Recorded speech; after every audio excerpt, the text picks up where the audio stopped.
예배 나오신 모든 여러분을 환영하고 축복합니다. 우리 이 시간 찬양하실 때 이 땅에 오신 그 예수 그리스도의 십자가를 기억하시면서 함께 고백하며 나아가시겠습니다.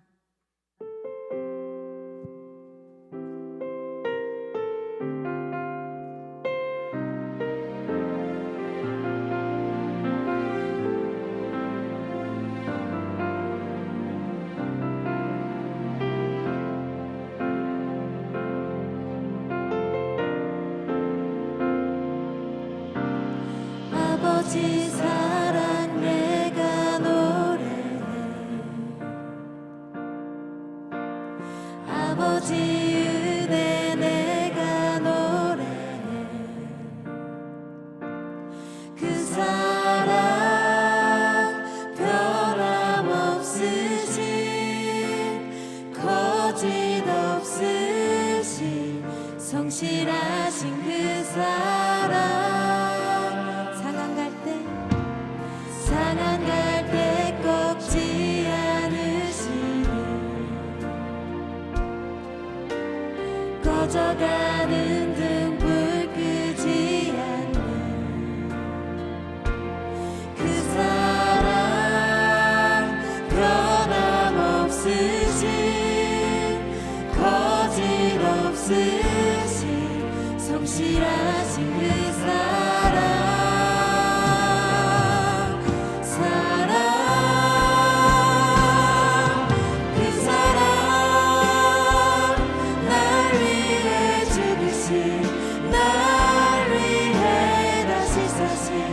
예수 그리스도 다시 오신 그 사랑, 죽음도 생명도 천사도 하늘의 어떤 권세도 끊을 수 없는 영원한 그 사랑 예수. 우리 다시 한번 고백합니다. 아버지 사랑, 아버지 사랑 내가 노래해, 아버지 은혜 내가 노래해. 그 사랑 변함없으신 거짓 없으신 성실하신 그 사랑, 상한 갈 때 꺾지 않으시는 꺼져가는 등불 끄지 않는 그 사랑 변함없으신 거짓 없으신 성실하신 그 사랑,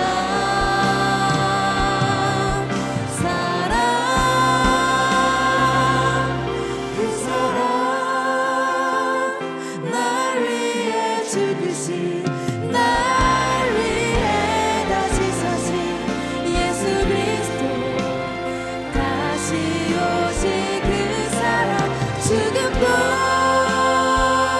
생명도 천사도 하늘의 어떤 권세도 끊을 수 없는 영원한 그 사랑 예수. 그 사랑, 그 사랑 날 위해 죽으신, 날 위해 다시 사신 예수 그리스도 다시 오신 그 사랑, 죽음도 생명도 천사도 하늘의 어떤 권세도 끊을 수 없는 영원한 그 사랑. 우리 목소리로 고백합니다. 그 사랑 날 위해 죽으신, 날 위해 다시 사신 예수 그리스도 다시 오신 그 사랑, 죽음도 생명도 천사도 하늘의 어떤 권세도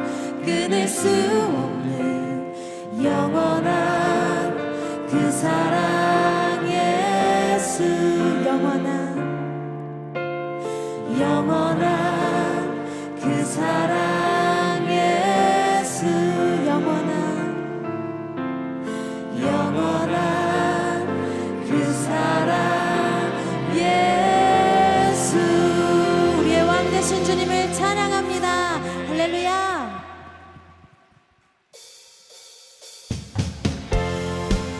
우리 이 시간 다 함께 일어나셔서 찬양하실까요?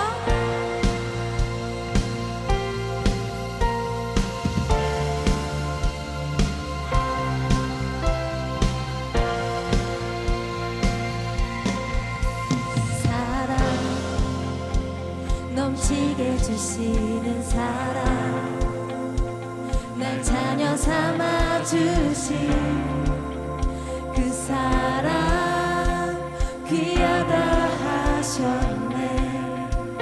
그 사랑 세상이 본 적 없네. 주가 우리 죄 위하여 십자가 달리사 죽기까지 사랑하셨네. 주님 그 사랑 감사해. 날 위해 십자가 달리신 주의 그 사랑 감사해. 날 자녀 삼으신 주님 택하신 감사해. 날 자녀 삼으신 주님 오 예수님 찬양하리 영원토록. 사랑 내 죄보다 크신 사랑 온유하고 겸손해. 끝까지 나를 오래 참고 기다리시는 그 사랑 수렁에서 건지시고 반석 위에 세우시며 늘 함께 하시니 주님 그 사랑 항상 난 믿네. 주님 그 사랑 감사해. 날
주님의 사랑에 우리 감사함으로 영광의 박수 올려드립시다.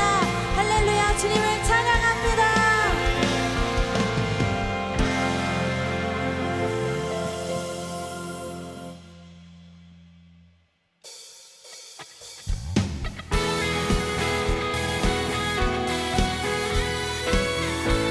놀라운 우리 주님의 사랑을 다 함께 찬양합시다. 할렐루야.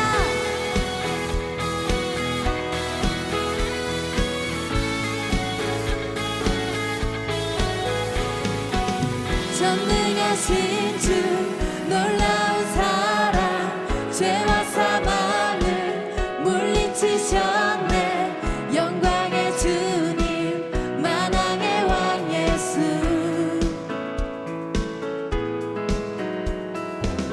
온 땅은 들을 주님의 위엄. 모든 만물이 주를 경배해. 영광의 주님 만왕의 왕 예수. 놀라우신 은혜. 완전하신 사랑. 나의 죄 위하여 십자가 지신 주. 생명을 주시고 자유케 하셨네. 예수 행하신 모든 일 찬양해.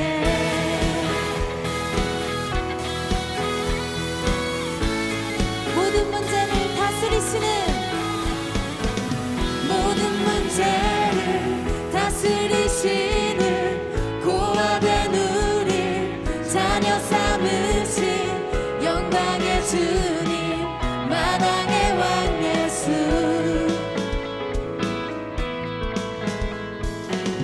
공의와 진리로 다스리시며 태양보다 더 밝게 빛나는 영광의 주님 만왕의 왕 예수. 놀라우신 은혜. 완전하신 사랑. 나의 죄 위하여 십자가 지신 주. 생명을 주시고 자유케 하셨네. 예수 행하신 모든 일 찬양해.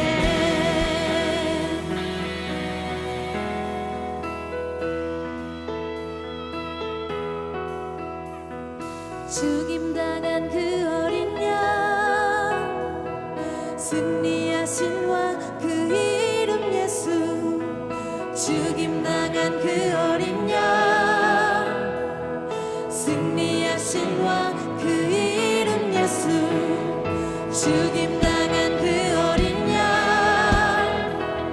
승리하신 왕 그 이름 예수. 죽임당한 그 어린 양. 존귀하신 주. 놀라우신 은혜. 완전하신 사랑. 나의 죄 위하여 십자가 지신 주. 생명을 주시고 자유케 하셨네. 예수 행하신 모든 일 찬양해. 놀라우신 은혜. 완전하신 사랑. 나의 죄 위하여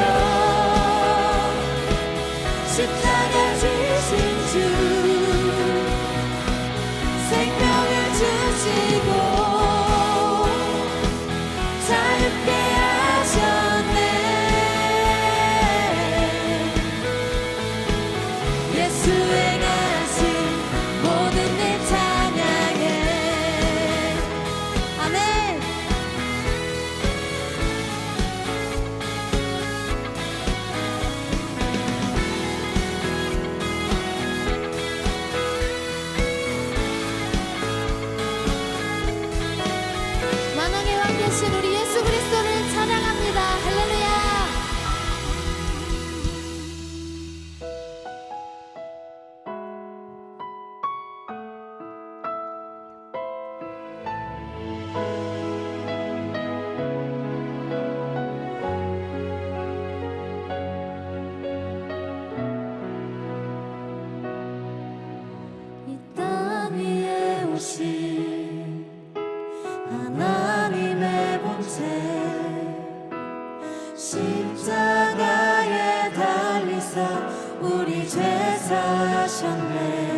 지극히 높여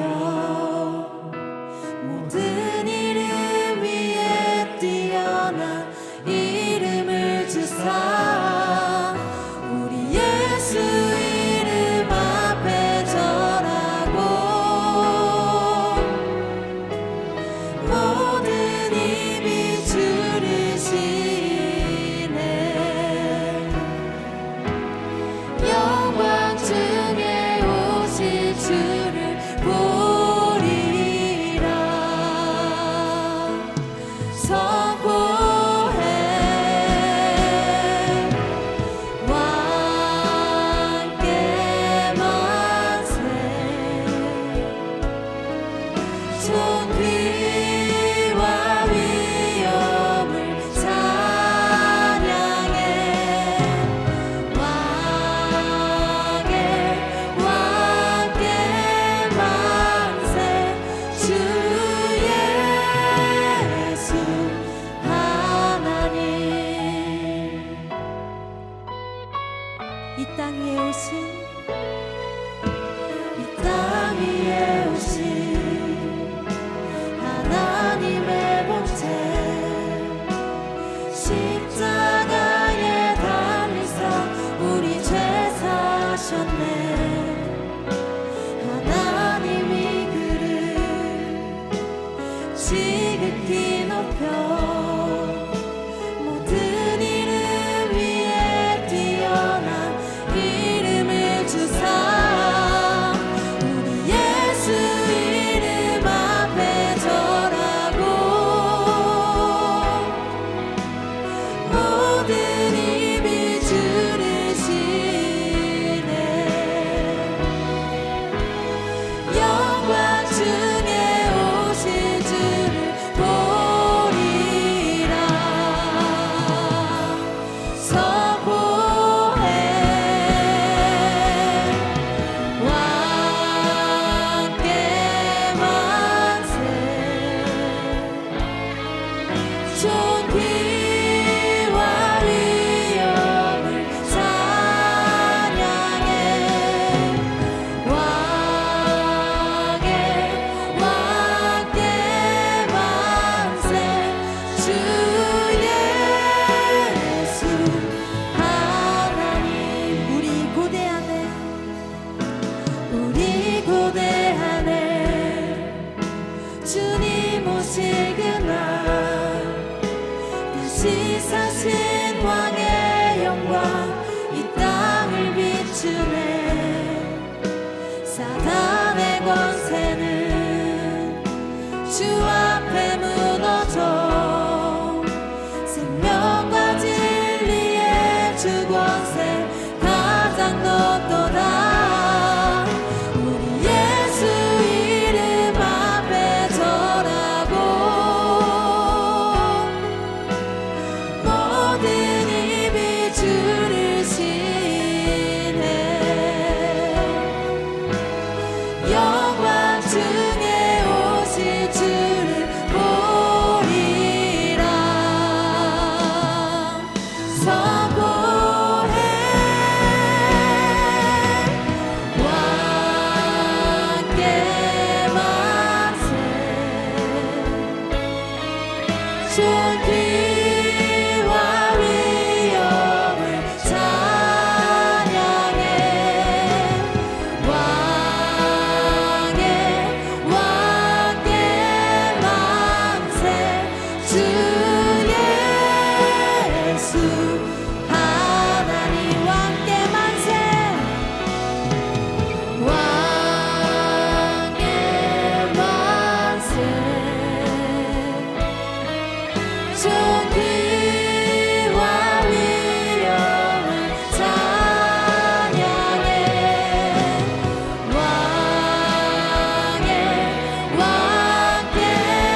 자리에 앉으시겠습니다. 사랑하는 하나님 아버지, 따스한 봄이 돌아오고 예쁜 꽃을 피우게 하시는 주님을 찬양합니다. 오늘 주의 날을 허락하시고 주님께 예배드릴 수 있음에 감사합니다. 한 주간 주님께서 함께하여 주시고 인도하여 주시니 감사합니다. 매 순간이 주의 은혜였음을 고백합니다. 삶의 형편에서 어두운 골짜기를 지나고 있을지라도 우리가 두려워하지 않을 것은 만군의 주 여호와 하나님께서 우리와 함께하심입니다. 삶을 살며 주님을 바라보지 못하고 사랑하지 못한 모습들이 있었음을 고백합니다. 그럼에도 끊을 수 없는 주님의 사랑을 우리가 믿음으로 붙들며 다시 주님께 나아가길 기도합니다. 예수님의 말씀을 따라 하나님을 사랑하고 이웃들을 사랑하는 우리 되게 하소서. 오늘 예배를 주님께 올려드립니다. 영과 진정으로 드리는 예배를 주께서 기뻐 받아주시며 주님께 찬양과 경배를 올려드릴 때에 우리의 영이 소생되게 하소서. 또한 예배를 돕는 모든 분들과 말씀을 전하시는 목사님을 주께서 붙들으시고 형통케 하여 주세요. 오늘 예배가 오직 주님을 향한 우리의 사랑의 고백이 되게 하여 주시며 우리의 마음과 재정 그리고 삶의 모든 영역에서 하나님이 주님 되어 주시길 기도합니다. 이 예배 또한 주님께서 주관하여 주시고 인도하여 주세요. 평화가 필요한 곳에 주님의 위로와 평강을 허락하여 주시며 그것을 위해 함께 중보하는 젊은이 교회 되길 기도합니다. 예수님 이름으로 기도드렸습니다. 아멘.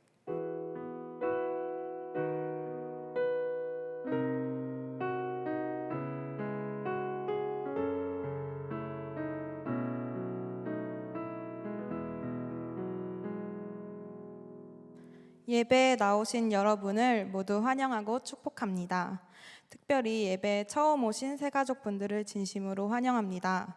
예배의 모든 순서가 끝난 후 본당한 찬양대석으로 오시면 새가족 안내를 받으실 수 있습니다. 축복자를 소개합니다. 구사돌의 최창진 형제와 96돌의 안예지 자매가 4월 16일 토요일 오후 12시 분당 앤스퀘어 컨벤션홀에서 결혼합니다. 주님이 왕되신 가정 되길 축복합니다. 다 함께 하나님을 경외하는 마음으로 자리에서 일어서시겠습니다. 오늘 우리에게 주시는 하나님의 말씀은 빌립보서 2장 1절에서 11절까지입니다. 그러므로 그리스도 안에 무슨 권면이나 사랑의 무슨 위로나 성령의 무슨 교제나 긍휼이나 자비가 있거든 마음을 같이하여 같은 사랑을 가지고 뜻을 합하며 한 마음을 품어 아무 일에든지 다툼이나 허영으로 하지 말고 오직 겸손한 마음으로 각각 자기보다 남을 낮게 여기고 각각 자기 일을 돌볼 뿐더러 또한 각각 다른 사람들의 일을 돌보아 나의 기쁨을 충만하게 하라. 너희 안에 이 마음을 품으라. 곧 그리스도 예수의 마음이니 그는 근본 하나님의 본체시나 하나님과 동등됨을 취할 것으로 여기지 아니하시고 오히려 자기를 비워 종의 형체를 가지사 사람들과 같이 되셨고 사람의 모양으로 나타나사 자기를 낮추시고 죽기까지 복종하셨으니 곧 십자가의 죽으심이라. 이러므로 하나님이 그를 지극히 높여 모든 이름 위에 뛰어난 이름을 주사 하늘에 있는 자들과 땅에 있는 자들과 땅 아래에 있는 자들로 모든 무릎을 예수 이름에 꿇게 하시고 모든 입으로 예수 그리스도를 주라 시인하여 하나님 아버지께 영광을 돌리게 하셨느니라. 아멘. 하나님의 말씀입니다.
네, 오늘 귀한 특주로 섬겨주셔서 너무나 감사합니다. 이 시간을 위해서 연습하고 또 시간을 내어서 이렇게 섬겨준 우리 지체들이 있어서 너무 감사한데, 이렇게 보니까 여호수아 느헤미야 공동체 지체들이 이렇게 서로 연합해서 너무 귀한 연주로 하나님께 영광을 올려드려서 너무 감사합니다. 여러분들의 삶이 이런 특별한 연주가 되기를 축복합니다. 오늘로부터 종료주일 시작해서 돌아오는 한 주간 아주 특별한 부흥회가 있습니다. 십자가 부흥회죠.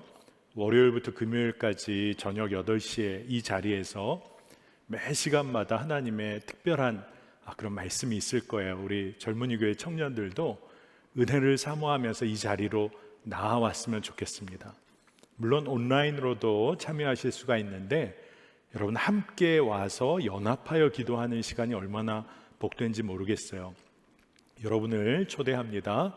그리고 특별히 다음 돌아오는 주일은 부활주일인데, 여러분들 오프라인으로 이 성전에서 예배할 수 있는 그런 기회가 열렸습니다. 오랫동안 온라인으로만 예배하셨던 분들, 부활주일에 한번 다 나와 보세요. 이 자리에서 하나님의 이름을, 십자가 사랑을 높이 올려 찬양하는 그런 시간이 되기를 원합니다. 오늘은 만왕의 왕이신 예수님께서 나귀 새끼를 타고 예루살렘으로 입성하신 사건을 기억하는 그런 종려주일입니다. 그 당시에 유대인들이 예수님께서 예루살렘으로 나귀를 타고 들어가실 때 호산나 다윗의 자손이여, 주의 이름으로 오시는 이여, 가장 높은 곳에서 호산나, 아주 크게 외치면서 종려나무 가지를 바닥에 깔고 예수님을 높이고 칭송했습니다. 근데 그들이 그렇게 예수님을 높여 찬양하고 칭송하면 할수록 예수님께서는 높은 자리를 향해 가지 않으시고 다른 방향으로 길을 가셨다는 거예요. 전혀 다른 삶의 방향으로 나아가셨다는 겁니다. 가장 낮은 자리, 순종, 십자가 죽음의 자리까지 나아가셨어요. 순종과 겸손의 길로 나아가셨습니다. 여러분 한번 상상해 보세요. 누군가 여러분을 높입니다.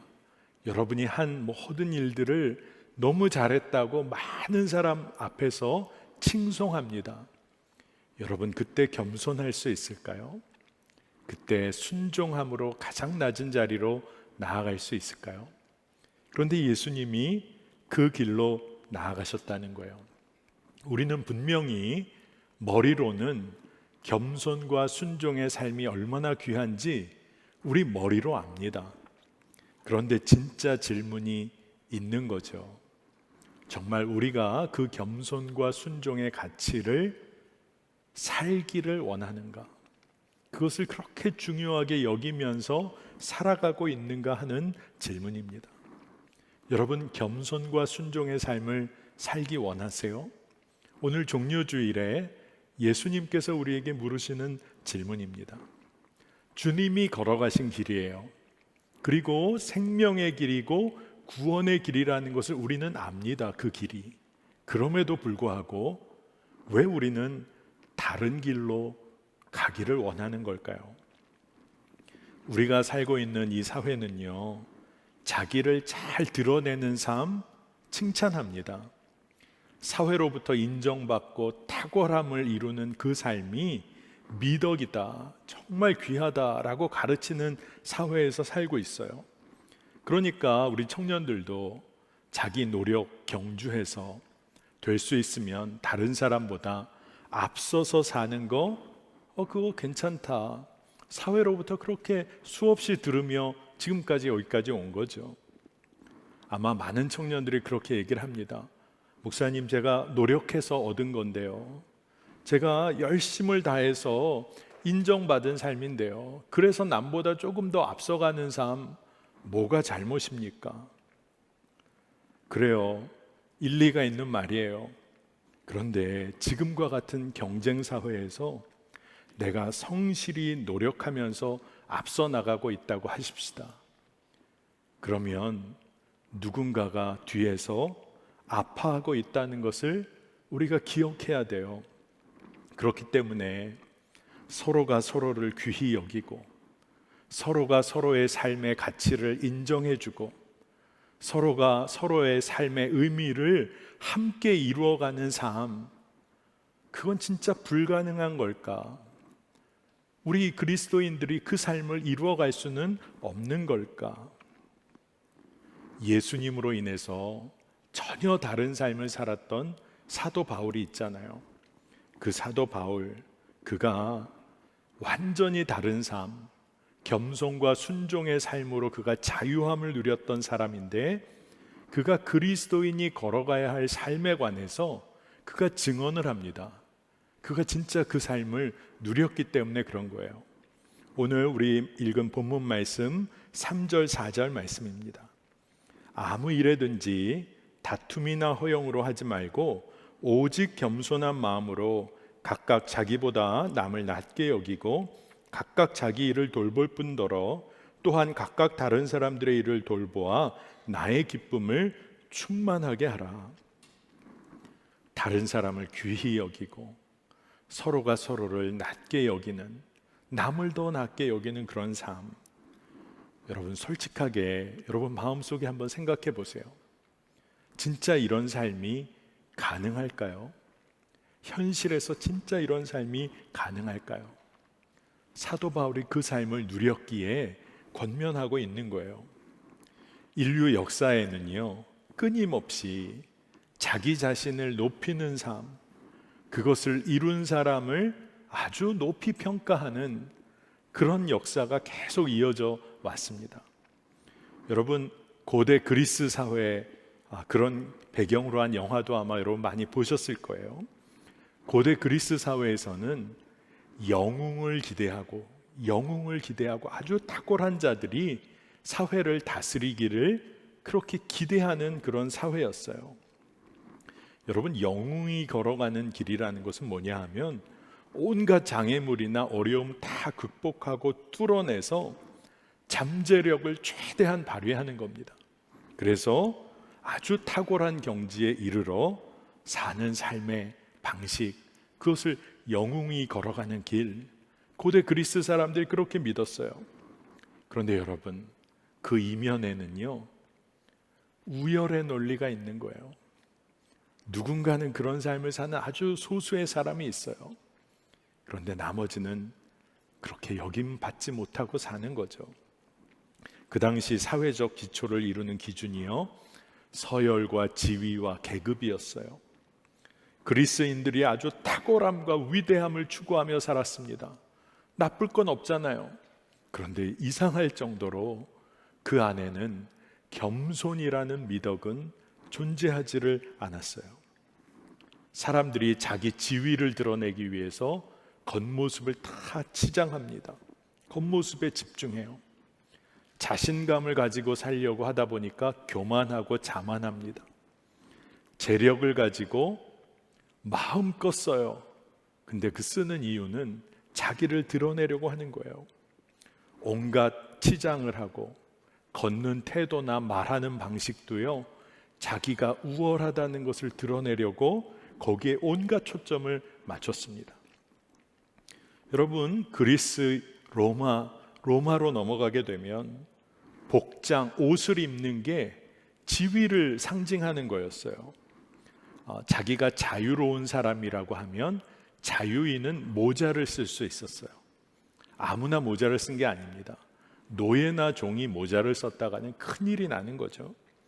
성인 남자는, 로마의 성인 남자 시민은 14살부터 토가라는 옷을 입을 수가 있었습니다. 이 토가가 사람들이 그러는데 굉장히 불편한 옷이래요. 근데 불편하지만 자기가 얼마나 높은 지위에 있는지를 드러내줄 수 있는 옷이기 때문에 사람들이 그 토가를 입고 다니는 거예요. 그리고 그 당시 로마의 원로원, 최고 권력의 지위죠. 거기 있는 사람들은 토가를 입어도 자주색 띠를 이렇게 할 수 있었답니다. 그런데 그 밑에 기사단, 자주색 띠는 안 된다는 거예요. 다 구별해내는 거죠. 토가는 입을 수 있고 금반지나 장신구는 허용이 되지만 그 아랫사람들은 토가만 입는 거예요.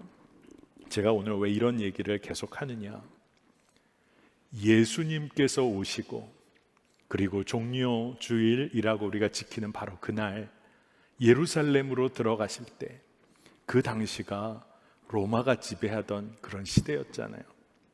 로마 사람들, 로마의 문화, 로마의 철학과 사고가 얼마나 사람들을 구별하고 구분했는지 몰라요. 그런데 이런 사회적인 분위기 속에서 예수님이 등장하신 거예요. 예수님이 나타나신 겁니다. 그 예수님께서는 전혀 다른 삶의 방향을 보여주신 거예요. 오늘 우리가 설교 말씀을 함께 나누기 시작하면서 처음 말한 것처럼 사람들은 호산나 호산나 외치고 있는데 예수님은 전혀 다른 길을 선택해 가고 계신 거예요. 예수님의 동생 야고보가 있죠. 그 야고보가 믿는 이들, 신자들에게 그런 경고를 했었어요. 금가락지 끼고 아름다운 옷을 입고 오는 사람들, 그런 사람들에게 아주 환대하고 잘해주고 남루하고 정말 옷이 별 볼 일 없는 옷을 입고 오는 사람 천대해서는 결코 안 된다. 믿음을 가진 사람은 그렇게 해서는 안 돼. 왜냐하면 그 당시는 그렇게 대하는 게 너무나 자연스러웠던 거예요. 그런데 믿음을 가진 이들은 그래서는 안 된다고 가르쳤어요. 그 로마가 지배하던 그 문화와 사회 속에서 법이 있었잖아요.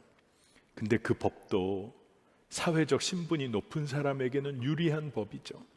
그렇지 않은 사람에게는 그 법 자체가 아주 어려운 법이었어요.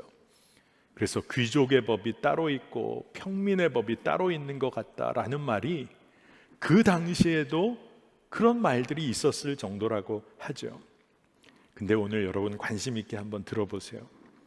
로마 시민들은 십자가형에는 결코 처해지지를 않았다고 해요.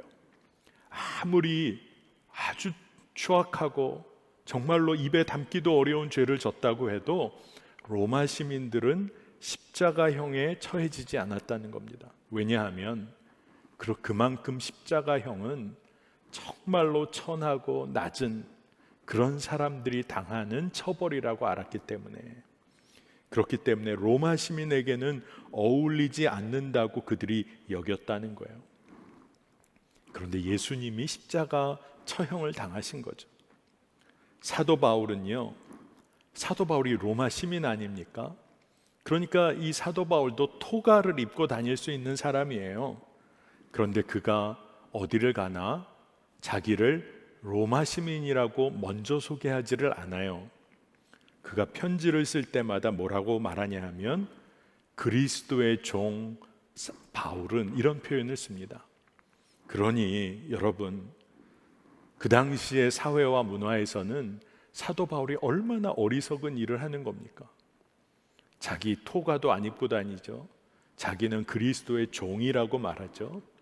그런데 그가 이러한 종의 삶에서 놀라운 은혜와 기쁨과 감사를 그가 누렸기 때문에 그가 이에 대하여 흐트러지지를 않았어요. 그래서 그가 그런 표현을 합니다. 고린도전서 1장 23절에 우리는 십자가에 못 박힌 그리스도를 전하니 유대인에게는 거리끼는 것이요 이방인에게는 미련한 것이로되. 그러니까 사도 바울이 그 당시에 사람들이 십자가에 달려 죽은 그리스도에 대하여, 예수에 대하여 어떤 마음을 갖고 있는지를 다 알고 있었던 거예요. 유대인에게는 거리끼는 것이고 이방인들은 미련한 것이라 여긴다.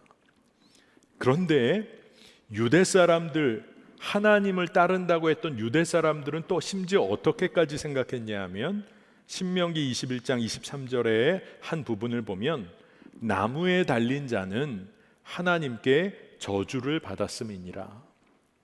그러니까 이 말씀은 뭐죠? 십자가에 달린 예수님에 대하여 그들이 어떤 마음을 가졌는지 사도 바울이, 그리고 구약 성서는 이미 다 이야기를 하고 있는 거예요. 그런데 오늘 여러분과 나누고자 하는 건 바로 이겁니다. 전혀 다른 생각과 마음과 믿음을 가진 사람들이 생겨나기 시작했다는 거예요. 우리는 십자가에 못 박힌 예수,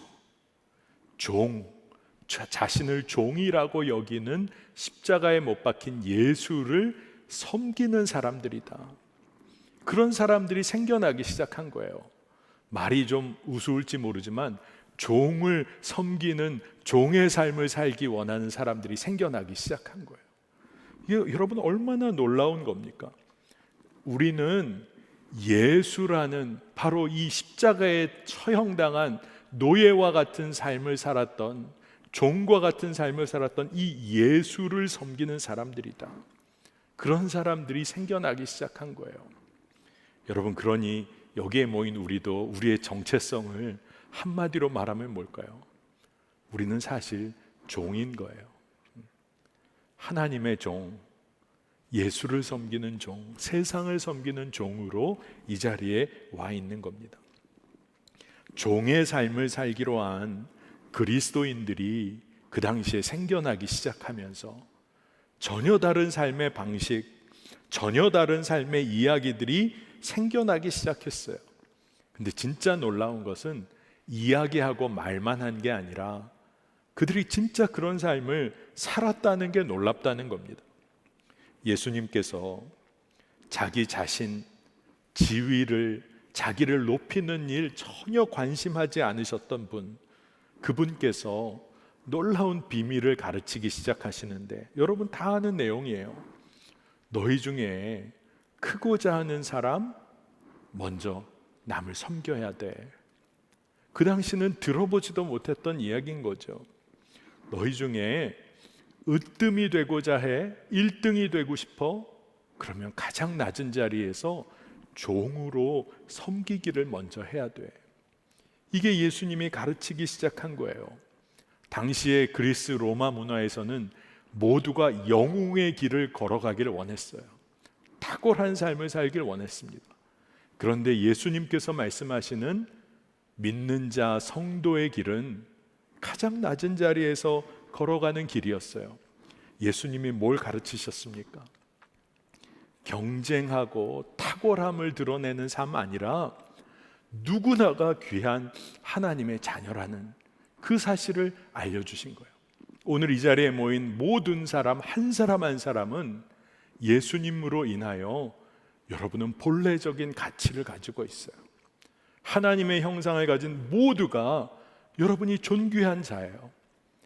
예수님이 그 이야기를 하고 계신 겁니다. 그리고 계속해서 예수님이 가르쳐 주시는 거예요. 우리가 이 자리에 있는 이유가 자기 실현, 내가 꿈꾸는 거 실현하기 위해서 이 자리에 있는 게 아니라 다른 사람을 섬기기 위해서, 타자를, 이웃을 위한 삶으로 우리가 부름받은 거야. 그 이야기를 가르치셨어요. 마가복음 10장 45절 말씀입니다. 인자가 온 것은 섬김을 받으려 함이 아니라 도리어 섬기려 하고 자기 목숨을 많은 사람의 대속물로 주려 함이니라. 예수님께서 이 말씀을 하신 이유가 뭘까요? 우리가 어떤 목적으로 이 땅에 창조되었는지를 정확히 알아야 이리저리 휩쓸리고 흔들리지 않고 아파하지 않는다는 거예요.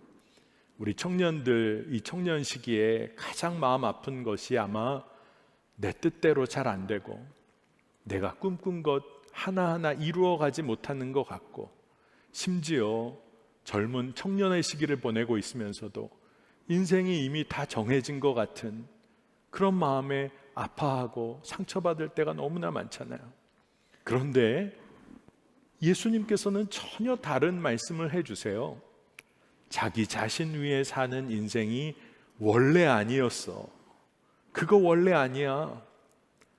다른 이를 섬기는 삶, 하나님을 깊이 사랑하는 삶, 그것으로 부름받은 존재라고 말씀해주고 계신 거예요.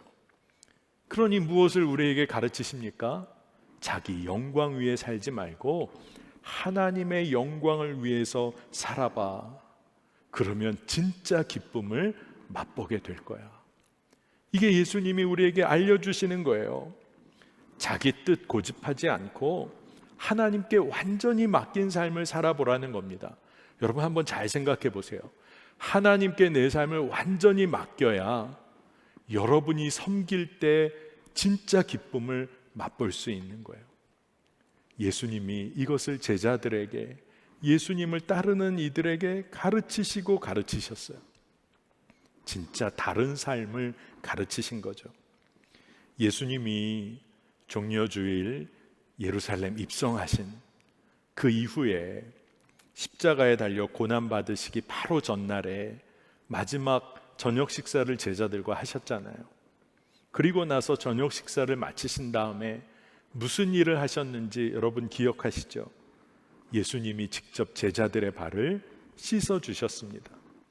그래서 그렇게 하시려고 할 때 우리가 기억하는 것처럼 베드로가 아주 강하게 말하잖아요. 예수님, 어떻게 제 발을 씻기십니까? 제 발은 절대 못 씻기십니다. 그런데 예수님이 하시는 말씀, 이 어떻게 보면 제자로서 당연한 반응일지도 몰라요. 그런데 예수님은 좀 단호하게 말씀을 하십니다. 요한복음 13장 8절의 후반부입니다. 내가 너를 씻기지 아니하면 네가 나와 상관이 없느니라. 예수님은 너무나 단호하게 말씀하셨어요. 근데 이 말씀은 사실 어떤 내용이냐 하면 네가 나의 사랑과 섬김을 누려야 돼. 내가 널 얼마나 사랑하고 내가 널 사랑으로 섬기기 원하는지를 네가 삶으로, 존재로 완전히 경험하고 누려야 돼. 그래야 나와 관계가 있는 사람이야. 이 이야기를 예수님이 해주신 거예요. 그래서 예수님께서 제자들의 발을 하나하나 씻기신 거 아닙니까? 한번 상상해 보세요. 말씀에도 나와 있지만 겉옷을 벗으시고 그리고 수건을 허리에 두르셨어요. 그리고 제자들의 발을 씻겨 나가십니다. 여러분 어떤 모습이에요? 그 당시 문화로 보면 영락없이 종의 모습인 거예요. 영락없이 노예의 모습인 거예요. 여러분 예수님은요 자라나시면서 목수로 자라나셨어요. 육체 노동하며 자라나신 분입니다. 결코 고대 그리스 로마 문화에 영웅의 삶과는 거리가 있는 그런 분이셨어요. 발 씻겨주는 일, 그 당시 유대 사회, 그러한 이스라엘 땅, 모래바람이 불고 광야와 사막이 펼쳐진 곳에서 발을 씻겨주는 일은 종이 손님을 접대할 때, 그리고 종교적인 예식을 행하기 위해서 정결 예식을 행할 때 종이 준비해서 행하는 거예요. 섬겨드리는 거예요. 그런데 예수님이 노예와 종이 되어서 제자들의 발을 씻겨주신 겁니다. 오늘 우리가 빌립보서에 읽은 말씀으로 보면 6절, 7절 이런 말씀인 거죠. 그는 근본 하나님의 본체시나 하나님과 동등됨을 취할 것으로 여기지 아니하시고 오히려 자기를 비워 종의 형체를 가지사 사람들과 같이 되셨고. 아멘입니다. 사도 바울이 증언하고 있는 거예요. 왜냐하면 사도 바울이 예수님으로 인하여 변화된 삶을 너무나 분명하게 경험한 사람이었기 때문에 그가 뭐라고 증언했냐 하면 하나님과 동등됨을 취하시나 스스로 종의 모습을 선택한 바로 그 사건, 예수님이 그 놀라운 사건의 주인공이시다, 이 이야기를 하는 겁니다. 그런데 말씀을 묵상하면서 참 놀라운 사실이 붙잡아지더라고요. 예수님이 이 땅에서 사역하시고 우리와 함께 하셨던 그때에 단 한 번만 이렇게 하신 것이냐? 예수님의 삶에서는요 종의 삶을 끊임없이 선택하며 예수님은 사셨어요. 하나님과 동등됨을 취하시는 분이시지만 정말로 많은 사람들을 만날 때마다 종의 자리를 선택하셨어요. 그리고 그런 삶을 끊임없이 살아가신 겁니다. 여러분, 어떻게 한 영혼을, 한 존재를 향하여 이렇게 끊임없이 사랑만 하고 살 수 있는 걸까요? 예수님께서 하나님 아버지의 사랑을 품으셨기 때문에 그런 거죠. 그리고 예수님이 그 사랑을 그대로 살아내실 때마다 부어지는 기쁨과 감사가 충만하셨기 때문 아닙니까? 여러분, 놀라운 일이에요. 우리의 구원자로, 그리고 하나님의 아들이셨던 그 예수님께서 자신을 배반할 유다의 발도 씻기셨어요. 그날 밤에 자기를 팔아버릴 유다의 발도 종이 되어 씻겨주셨어요. 여러분, 근데 유다를 언급할 필요도 없겠더라고요. 예수님께서 우리 모두의 발을 씻기신 거예요. 여러분, 예수님이 누구세요? 그 당시의 사회와 문화의 눈으로 보면 예수님은 사회적으로, 법적으로, 그런 지위로 보면 완전히 바닥인 십자가 처형을 받아야 하는 자리까지 예수님이 내려가셨어요. 선택하신 거죠. 예수님이 마지막으로 도달하고 다다를 마지막 종착지가 어디죠? 사람들이 전혀 평가하지 않는 삶, 뭐 천하다 하찮다 이런 말조차도 불필요할 정도로 십자가 처형 받은 사람, 이 말 하나면 그의 삶이 얼마나 비참한지를 설명하고도 남을 바로 그 자리까지, 그 죽음의 자리까지 예수님이 나아가신 거예요. 그래서 오늘 8절 말씀에 사람의 모양으로 나타나사 자기를 낮추시고 죽기까지 복종하셨으니 곧 십자가에 죽으심이라. 여러분, 놀라운 사실, 믿겨지지 않는 사실이 이 예수님께서 이 십자가의 자리로 나아가기 위해서 오늘 우리가 종려주일로 지킨 바로 오늘과 같은 그 당시의 그날 예루살렘으로 스스로 들어가셨다는 거예요. 사람들은 엄청나게 예수님을 기대하고 높여드리고 있어요. 그러나 예수님이 가시고자 하는 길은 너무나 분명했고 너무나 다른 자리, 스스로 가장 낮은 자리, 누구도 따라올 수 없는 죽음의 자리, 순종의 자리로 예수님이 나아가신 거예요. 그런데 바로 우리 한 사람을 위해서 나아가신 거죠. 우리 한 사람을 위해서 모든 것을 내어주신 거예요. 세상적인 기준으로 보면 여러분, 한 사람을 위해서 모든 것을 쏟아붓는 것을 뭐라고 할까요? 낭비라고 하죠. 낭비. 한 사람을 위해서 왜 그 모든 것을 다 쏟아부어? 그런데 주님의 마음을 우리가 조금이라도 이해한다면 그것은 그냥 낭비가 아니에요. 거룩한 낭비인 것입니다. 여러분, 거룩한 낭비, 그것이 우리에게 부어진 거예요. 최근에 장로 아카데미 강의를 섬길 일이 있었어요. 그리고 장로 아카데미 이렇게 개강하는 예배에 우리 목사님들이 다 함께 참여를 했었습니다. 그런데 그 예배 때 담임 목사님이 거룩한 낭비에 관한 이야기를 장로 아카데미와도 연관해서 말씀을 하시더라고요. 그래서 저도 기억이 났어요. 저희 본교회는 장로님 세워지는 과정 중에서 이제 후보로 결정되신 권사님들 가정, 그 가정들을 위해서 봄학기, 가을학기 이렇게 나눠가지고 1년 과정이죠. 1년 과정. 토요일 오후 2시에 모여서 한 4시, 4시 반까지 2개의 강의를 계속 공부하고 책도 읽고 그리고 토론도 하고 또 실제적으로 동행일기 쓰는 일, 모든 훈련을 받습니다. 근데 이것을 위해서요, 여러분, 많은 강사님들이 필요하겠죠.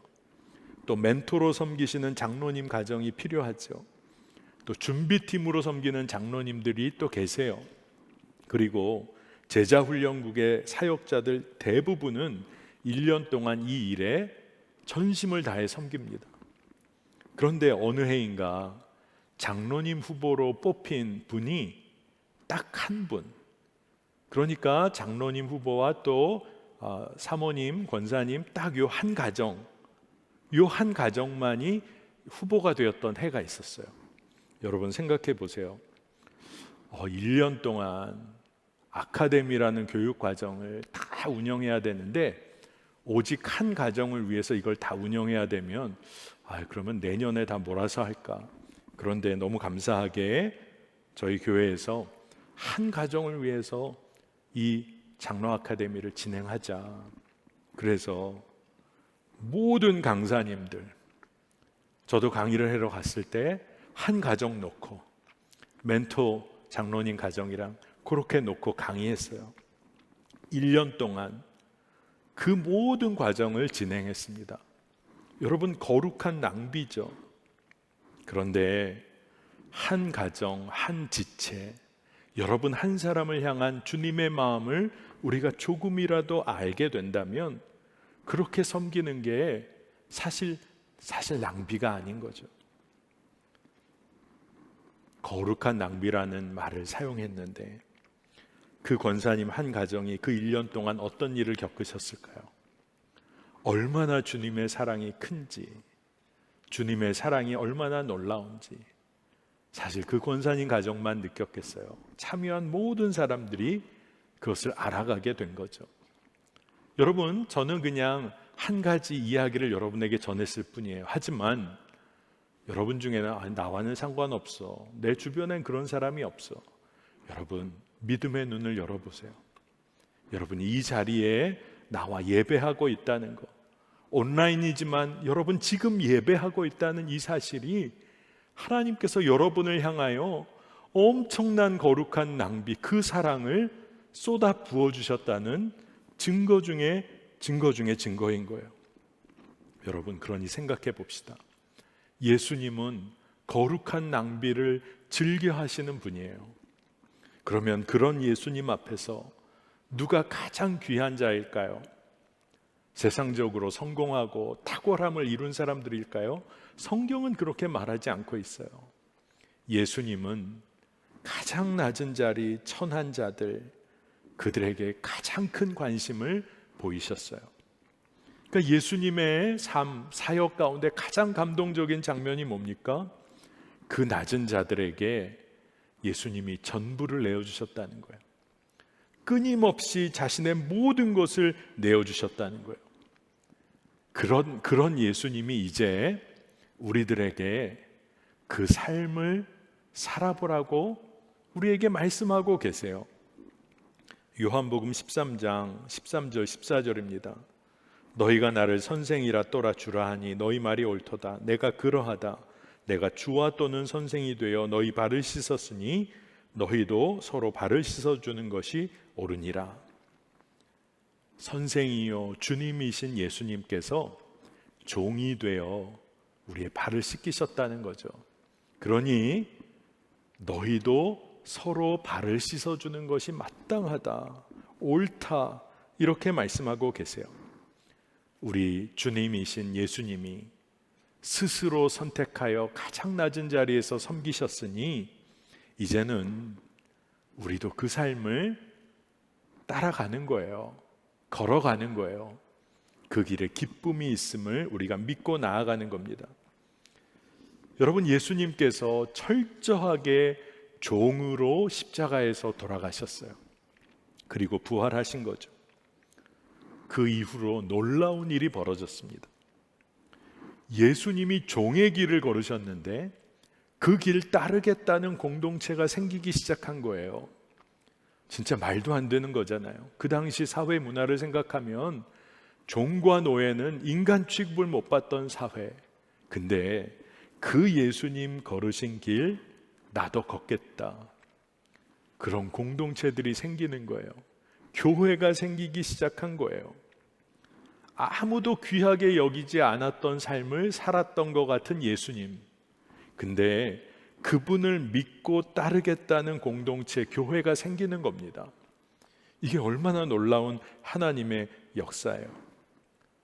종으로만 살고 끝난 인생 같았는데 그 예수님을 주님으로, 그리스도로 고백하는 이들이 생겨나고, 그리고 그 예수의 말씀대로 살기를 원하는 사람들이 모여 예배하기 시작한 거예요.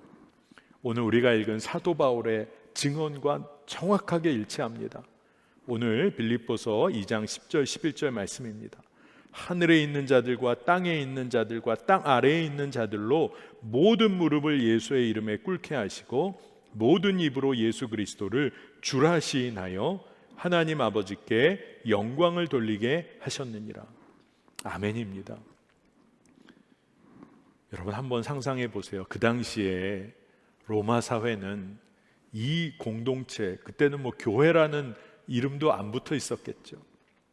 그런데 이 공동체를 어떻게 이해하고 분류해야 할지 난감했어요. 왜냐하면 자신들이 믿고 좋다고 여기는 가치와는 전혀 다른 삶을 사는 사람들이니까 이걸 도대체 이게 뭐지? 영웅을 선호하고 강자를 선호했던 그런 문화와 다르게 다른 사람을 위해서 모든 것을 내어주는 삶을 기뻐하는 사람들의 공동체, 이걸 어떻게 이해할 수 있을까? 그러면서 로마 사회에도 균열이 일어나기 시작하는 거예요. 진짜 예수님 바라보고 사랑하고 섬기는 사람들을 통해서 견고하게 보였던 로마 사회에 균열이 생기기 시작하는 거예요. 여러분, 사랑이, 섬김이 놀라운 힘을 발휘합니다. 사도행전에는 정말 복음이 전파되는 놀라운 사건들이 증언처럼 다 기록되어 있죠.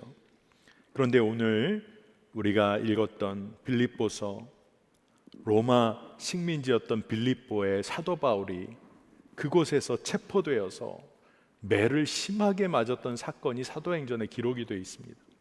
그런데 특이한 게 석방이 된 다음에야, 심하게 매를 맞고 석방이 된 후에야 바울이 그때가 돼서야 자기가 로마 시민이라고 밝힙니다. 그러니까 그 말을 듣고 그 관리들이 엄청 두려워했어요. 그리고 사과합니다.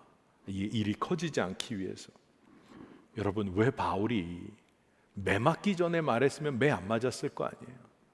그래도 문제가 쉽게 해결됐을 거 아니에요. 근데 왜 바울은 매 맞기 전에 이 사실을 알리지 않았을까? 그가 이미 자기 특권만 누리며 사는 자기중심적인 삶을 그가 이미 포기했기 때문에 그래요. 그리고 그는 오히려 믿음 안에 형제 자매들이 겪을 고난을 기억했기 때문에 그런 거예요. 그는 고난을 면하려고 하지 않았어요. 그 공경과 어려움, 위기의 상황 속에서 그가 진짜 본 게 있었어요. 고통스럽지만 영광스러운 기회. 그게 바로 스스로 자기를 낮추는 삶이에요. 그래서 그가 로마서 12장 16절에 이런 이야기를 합니다. 서로 마음을 같이 하며 높은 데 마음을 두지 말고 도리어 낮은 데 처하며 스스로 지혜 있는 채 하지 말라. 사도 바울이 이 마음을 가지고 예수님의 길을, 삶을 따르며 복음을 증거한 거예요.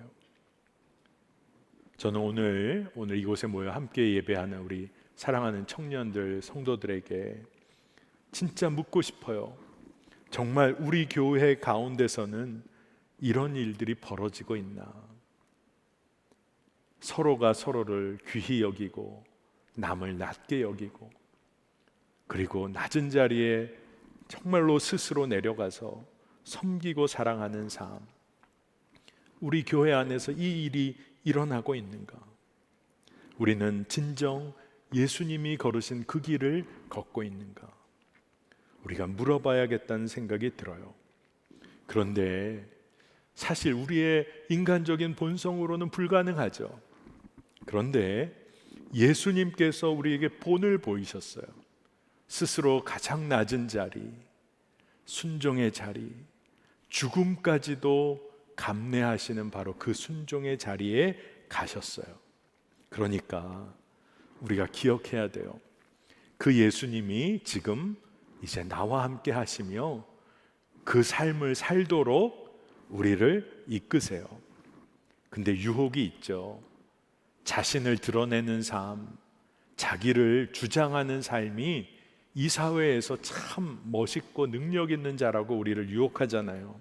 그런데 겸손과 온유한 삶, 순종의 삶이 우리 그리스도인들의 핵심 가치일 뿐 아니라 내 안에 계신 예수님이 걸어가신 길이라는 것을 우리가 기억해야 됩니다. 호주의 맥커리 대학이라는 곳에서 예수님과 또 예수님 당시의 사회 문화를 이렇게 연구한 그런 자료를 이렇게 내어놓았는데, 그냥 핵심적인 결론은 이런 거예요.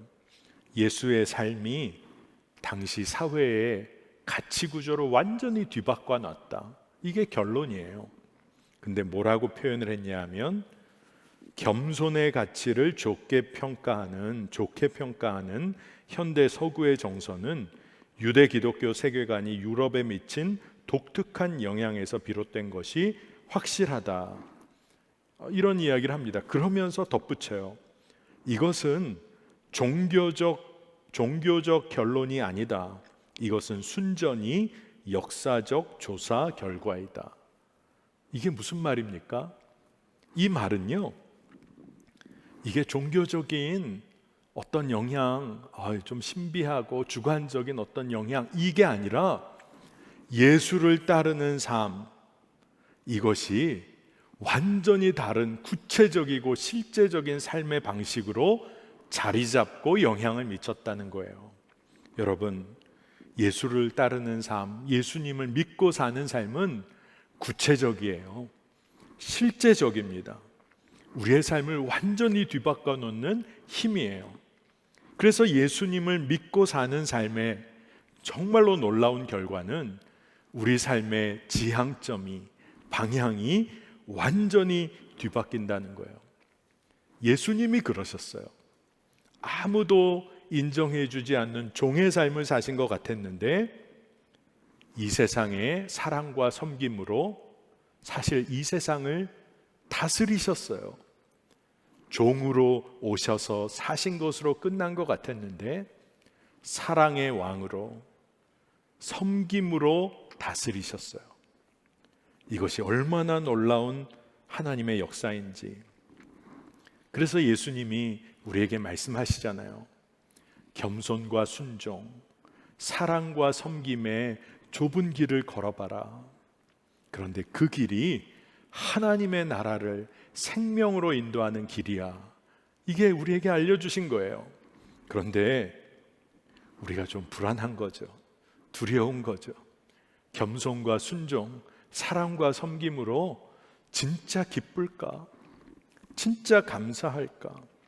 근데 여러분, 그 좁은 길에서 우리가 주님의 마음을 가장 정확하게 알 수 있기 때문에 그래요. 그리고 좁은 길, 결코 비참한 길이 아니에요. 주님을 가장 정확히 누리게 되기 때문에 그 길은 기쁨의 길이에요. 저희 교회에 김대영 권사님이라고 계셨어요. 이분이 젊은 시절에 방황하는 인생이 있으셨다고 그렇게 간증을 하셨어요. 방탕한 삶이 있으셨다 고백하셨어요. 그런데 정말 주님을 만나고 주님을 모시고 사는 삶을 살면서 그의 인생이 완전히 뒤바뀌어졌는데, 그가 선교의 꿈을 가지고 중국에 선교사로 나가서 중국 나병인들, 정말로 한센시 병에 걸려서 고통받는 이들을 섬기는 일을 위해서 준비하고 또 그 일을 위하여 중국을 오고 가시기도 하셨어요.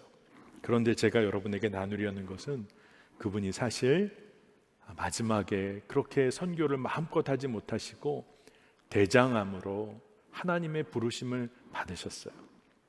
근데 선교를 준비하실 때 우리 선한 목자 교회 안내데스크 쪽에 경비의 역할을 하시면서 교회를 섬기시던 시절이 있었어요.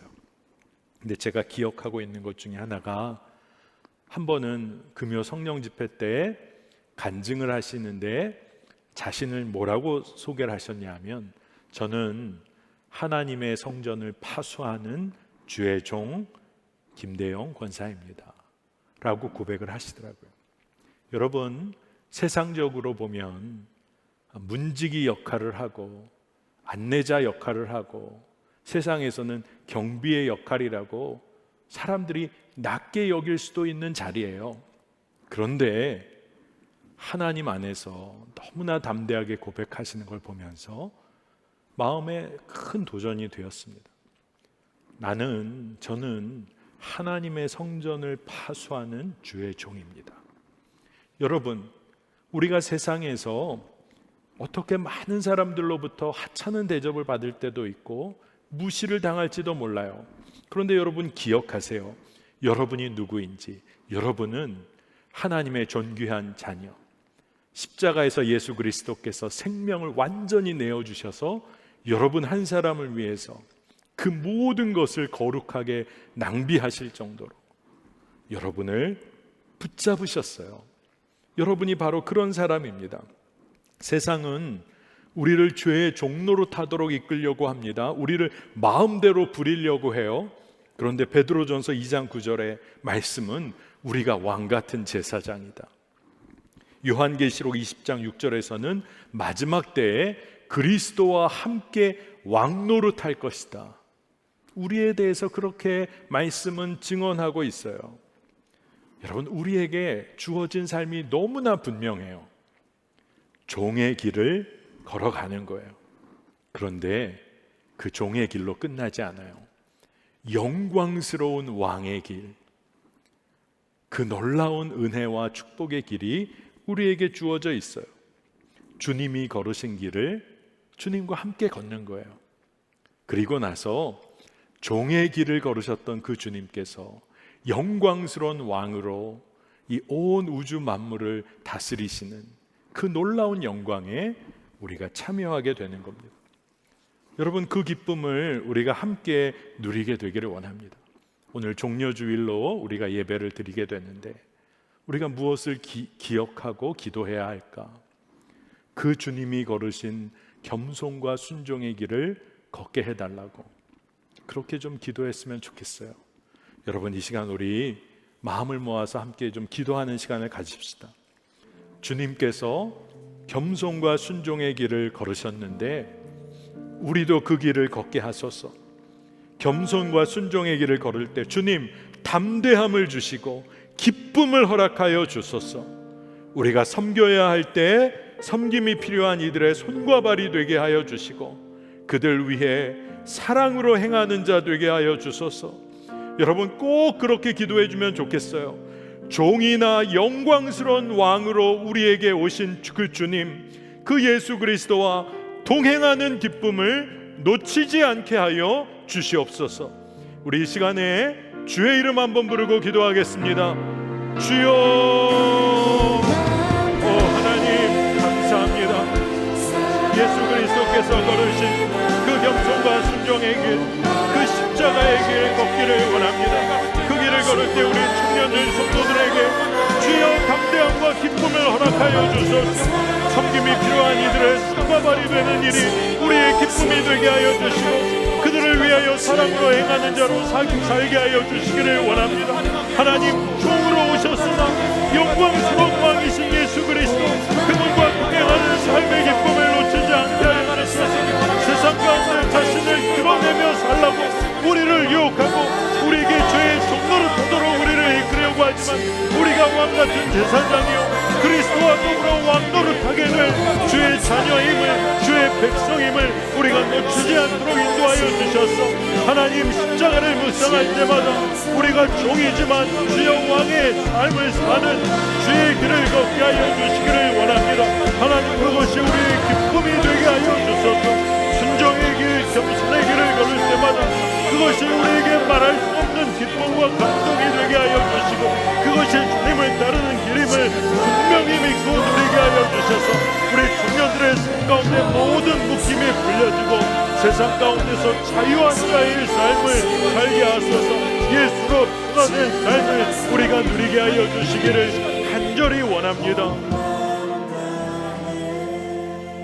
하나님, 은혜를 감사드립니다. 우리가 예수님으로 인하여 변화된 인생, 자유를 누리는 인생 살게 하신 그 놀라운 은혜에 놓여 있는 자임을 고백합니다.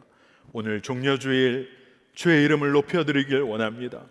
주여, 이 땅의 만왕의 왕으로 오신 그분이 종의 삶을 선택하셔서 죽음의 그 모든 자리에까지 자신을 완전히 내어주신 그 사랑, 그 사랑으로 우리 한 사람 한 사람을 붙잡아 주셨음, 오늘 우리가 기억하며 주의 이름을 높여드리기를 원합니다. 이제 주님 걸으신 그 겸손과 순종의 길, 우리가 담대하게 걷기를 원하고 기쁨으로 함께 걸어가기를 원합니다. 우리에게 그 길에 초대해 주신 주님께서 그 길을 넉넉히 걷도록 우리를 사용하실 줄 믿습니다. 주여, 도움이 필요한 이들, 섬김이 필요한 이들이 주변에 많습니다. 그들을 사랑으로 섬길 때 우리가 주님의 손과 발이 되기를 원하고 그것이 우리의 기쁨이 되게 하여 주시며, 사랑하는 젊은이 교회 청년들이 주님의 손과 발이 되어 주님께 영광을 올려드리는 모든 지체들 되게 하여 주옵소서. 종이지만, 종으로 이 땅에서 사셨지만 영광스러운 왕이신 주님과 동행하는 기쁨을 놓치지 않게 하여 주시고 그것이 우리의 간증이 되게 하여 주옵소서.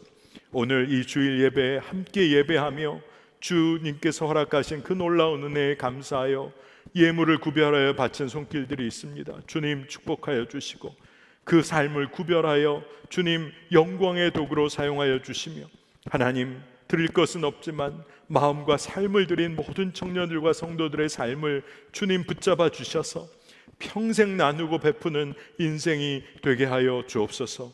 선교지의 모든 선교사님들 붙잡아 주시고 주님, 그곳에서 드려지는 예배 주님 흠양하여 주시고 하나님, 그 땅에 주의 역사를 일으켜 주옵소서. 이제 다가오는 또 한 주간 저희가 십자가 부흥회로 모입니다. 사랑하는 청년들과 성도들의 심령에 주의 마음을 넘치도록 부어주셔서 주의 길을 따라 좁은 길 걷는 것이 우리의 기쁨이 되게 하여 주옵소서. 감사드리고 예수님의 이름으로 간절히 기도합니다. 아멘.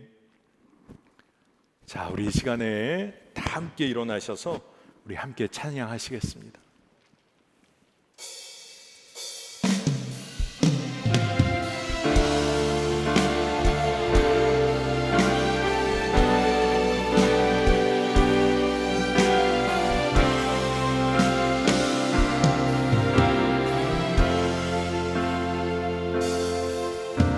주님과 함께하는 이 고요한 시간, 주님의 보좌 앞에 내 마음을 쏟네.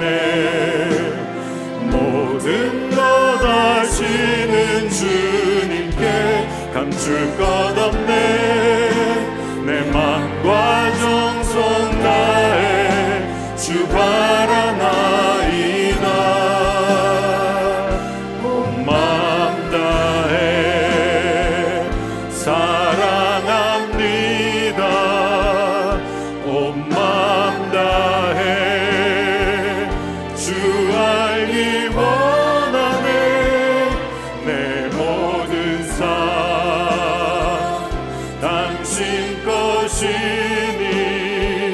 주만 섬기리 온 마음 다해.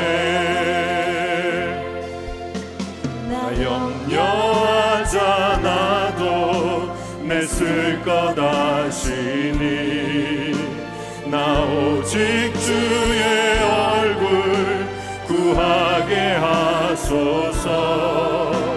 다 이해할 수 없을 때라도 감사하며 날마다 순종하며 주 따르오리다.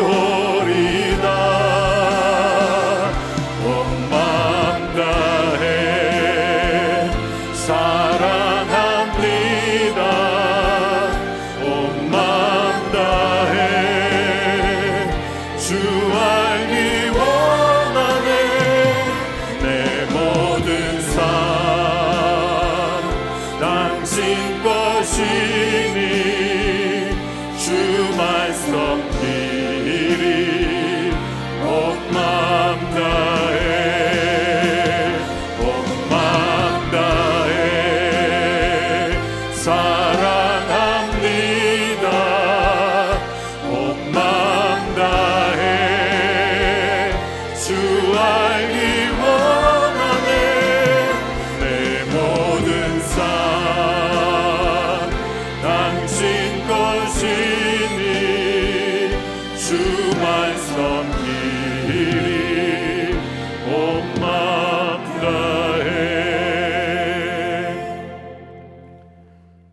지금은 우리 주 예수 그리스도의 은혜와 하나님 아버지의 놀라우신 사랑하심과 성령님께서 우리 안에서 교통하시고 내주하심이 이제 오로지 주님 걸으신 겸손과 순종의 길, 기쁨으로 걷기 원하는 사랑하는 청년들, 성도들의 삶 위에 지금으로부터 영원토록 함께 하시기를 간절히 축원하옵나이다.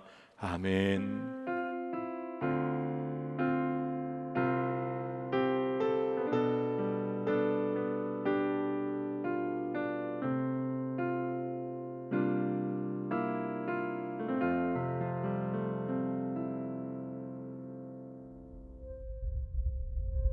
십자가의 도는 하나님의 능력이라고 말씀하신 겁니다.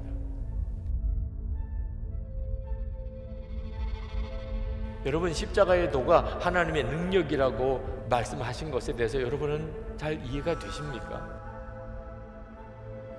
어떤 점에서 그것이 하나님의 능력입니까? 우리를 죄에서 건져내는 능력이기 때문에 그렇습니다. 혹시 우리의 문제의 가장 중요한 문제는 죄 문제입니다. 죄 문제가 해결되고 다 용서받은 사람은 죽음이 눈앞에 와도 두렵지 않습니다. 여러분이 어떤 죄를 지었든지, 여러분이 얼마나 방탕하게 살았든지 하나님은 여러분을 사랑하십니다. 내가 내 죄를 내가 다 짊어집니다. 그게 십자가 능력이고 십자가의 영광입니다.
서남목자 젊은이 교회 소식입니다. 방역 지침 변화에 따라 좌석수 제한 없이 누구나 예배에 참석하실 수 있습니다. 예배 가운데 나오셔서 함께 모여 예배하는 기쁨과 은혜 누리시길 바랍니다. 오늘은 종려주일 예배로 드립니다. 새생명 전도축제 2주차 일정 안내입니다. VIP를 향한 나의 사랑을 전하시고 초청장을 전달하여 주시길 바랍니다. 4월 정기기획위원회 결의사항입니다. 곽동준 형제, 김유진 자매, 송예준 자매, 이현웅 자매가 03돌의 또래지기로 인준되었습니다. 2022년 십자가 부흥회가 11일 월요일부터 15일 성금요일까지 오후 8시 본당에서 진행됩니다. 부활주일을 맞이하여 함께 전도할 참여자를 4월 16일까지 모집합니다. 오늘 오후 6시 6층 글로리홀에서 진행되는 3주차 MST 강의는 역사 속의 선교를 제목으로 이길재 선교사님께서 전해주십니다. 현장 접수 청강이 가능하니 많은 참여 바랍니다. 4월 워시비드 지저스 집회가 4월 19일 화요일 오후 8시 6층 글로리홀에서 진행됩니다. 주아셀에서 형제 세런을, 스타트업셀에서 세런을 오늘까지 모집합니다. 스타트업셀 설명회는 오늘 예배 후 3층 VIP 1실에서 진행됩니다. 카페 코이놀이 매니저 직원과 아르바이트생을 모집합니다. 지원을 희망하시는 양육수료 이상분들은 이메일로 이력서를 제출하실 수 있습니다. 자세한 사항은 김수현 전도사께 문의하시길 바랍니다. 이번 주는 셀 모임으로 모입니다. 셀 소개와 탐방 신청은 젊은이 교회 홈페이지를 통해 확인하실 수 있습니다. 선화목자 젊은이 교회를 찾아주신 새가족 여러분을 진심으로 환영합니다. 예배 후 지하 3층 본당 찬양대석에서 새가족 안내를 받으실 수 있습니다. 예배의 모든 순서를 마쳤습니다. 이번 한 주도 예수님과 행복한 동행하시길 바랍니다.